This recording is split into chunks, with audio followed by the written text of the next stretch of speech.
सादाको की कागज की सारस। 7 जनवरी 1943 को जापान के हिरोशिमा शहर में एक बच्ची का जन्म हुआ। उसका नाम सादाको सासाकी था। हिरोशिमा एक साधारण शहर था जहां से ओता नदी बहती थी और सड़कों के किनारे स्कूल और बाजार थे। आने वाली त्रासदी के बारे में कोई नहीं जानता था और शांत दिन चुपचाप बीतते रहे।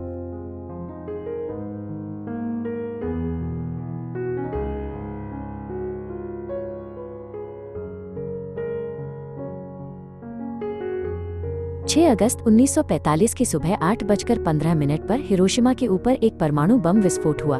उस समय 2 साल की सादाको अपने घर में थी, जो विस्फोट केंद्र से लगभग 1.6 किलोमीटर दूर था। एक ही क्षण में तेज रोशनी और शक्तिशाली झटके ने पूरे शहर को घेर लिया। हिरोशिमा पल भर में खंडहर बन गया और अनगिनत जानें चली गईं।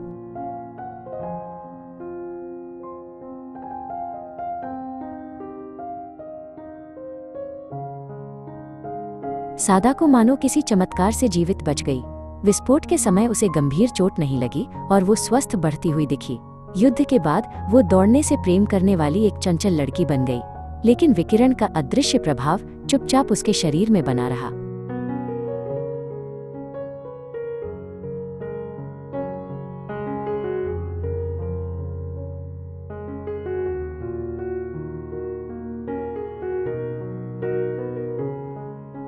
युद्ध समाप्त होने के बाद हिरोशिमा ने धीरे धीरे पुनर्निर्माण शुरू किया।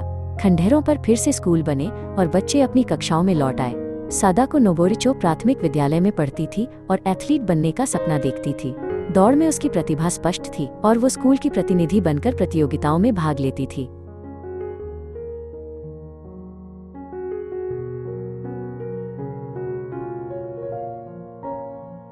1954 की शरद ऋतु में सादाको को अभ्यास के दौरान चक्कर आने लगे। पहले उसने इसे थकान समझा, लेकिन लक्षण धीरे धीरे बढ़ते गए। एक खेल दिवस के दौरान वह अचानक गिर पड़ी। चिंतित परिवार उसे अस्पताल ले गया।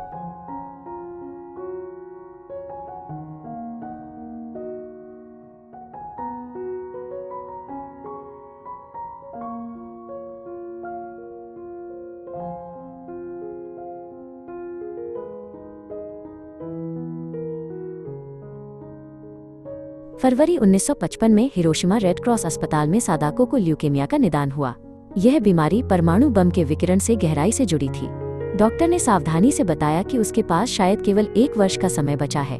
11 वर्ष की उम्र में सादाको अस्पताल में भर्ती हुई और बीमारी से लंबी लड़ाई शुरू हुई।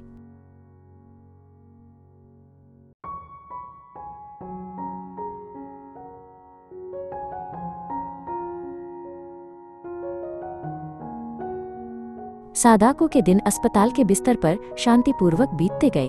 खिड़की के बाहर हिरोशिमा का आकाश अब भी साफ और नीला था। वार्ड के भीतर अन्य बीमार बच्चों की धीमी कराहें सुनाई देती थीं।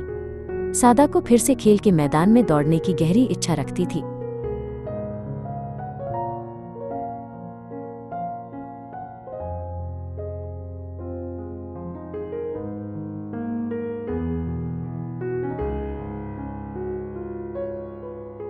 अगस्त 1955 में अस्पताल में उसकी मित्र चिजुको ने उसे कागज की सारस की एक कथा सुनाई।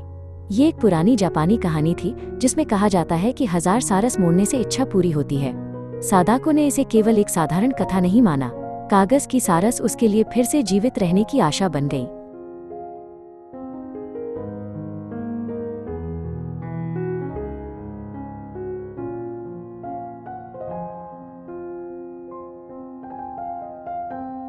सुनहरे कागज का एक टुकड़ा पकड़कर सादाको ने सावधानी से अपनी पहली सारस मोड़ी। जब रंगीन कागज समाप्त हो गया तो उसने दवाइयों के कवर, उपहार के कागज और दवा की थैलियां इस्तेमाल की। हर सारस के साथ वो स्वयं को स्वस्थ होकर फिर से दौड़ते हुए कल्पना करती थी। छोटी छोटी सार से अस्पताल की खिड़की पर एक एक करके सजने लगी।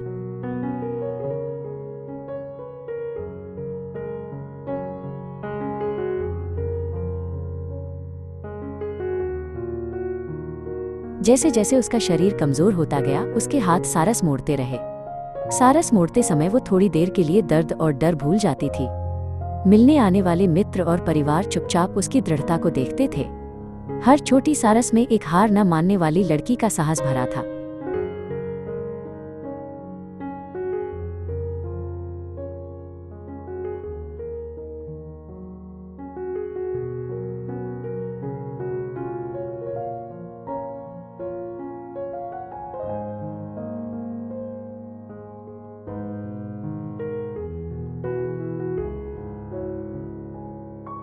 1955 की गर्मी और शरद ऋतु के बीतने के साथ सादाको की हालत तेजी से बिगड़ने लगी। खाना खाना भी कठिन हो गया और उसकी ताकत साफ रूप से कम होने लगी। फिर भी उसने 1000 सारस मोड़ने का अपना वादा नहीं छोड़ा। लक्ष्य दूर लगता था, लेकिन उसके हाथ चलते रहे।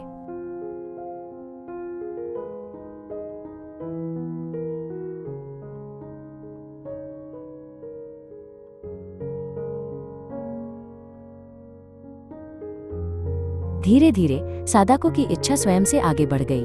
वो चाहती थी कि अस्पताल के अन्य बच्चे भी स्वस्थ हो जाएं। वो चाहती थी कि फिर कभी कोई बच्चा युद्ध के कारण दुख न सहे। कागज की सारस एक व्यक्तिगत प्रार्थना से आगे बढ़कर शांति का संदेश बन गई।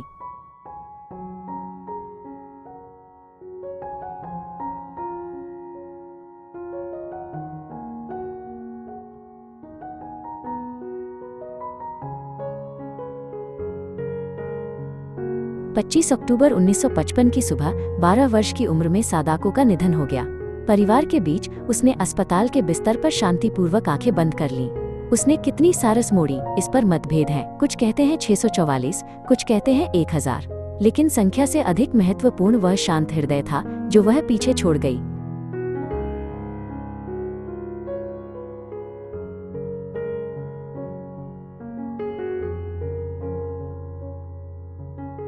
सादाको के जाने के बाद उसके मित्रों और परिवार ने सारस मोड़ना जारी रखा।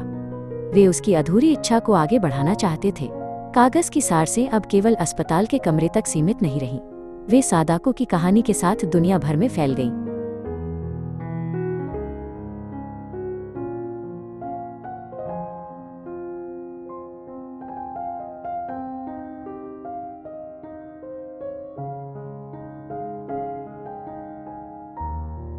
पाँच मई 1958 को हिरोशिमा शांति स्मारक उद्यान में बाल शांति स्मारक बनाया गया।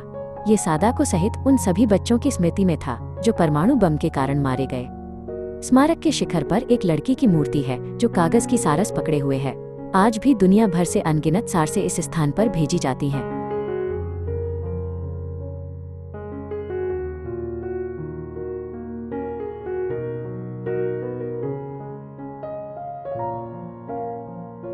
सादाको की कहानी जापान से बाहर पूरी दुनिया में फैल गई। उसका जीवन स्कूलों, पुस्तकालयों और शांति शिक्षा में साझा किया गया। कागज की सारस शांति और युद्ध विरोधी आशा का प्रतीक बन गई। हिरोशिमा से शुरू हुई एक लड़की की कहानी पूरी मानवता के लिए संदेश बन गई।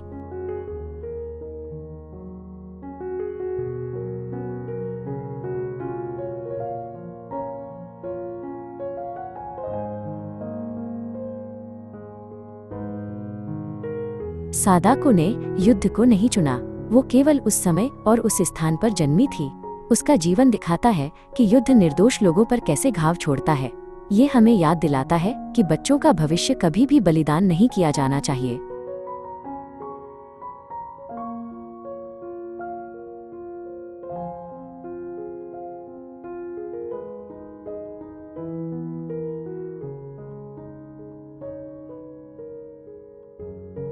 आज भी दुनिया भर के लोग शांति की आशा में कागज की सारस मोड़ते हैं। हर सारस में सादाको का नाम और हिरोशिमा की स्मृति समाई होती है।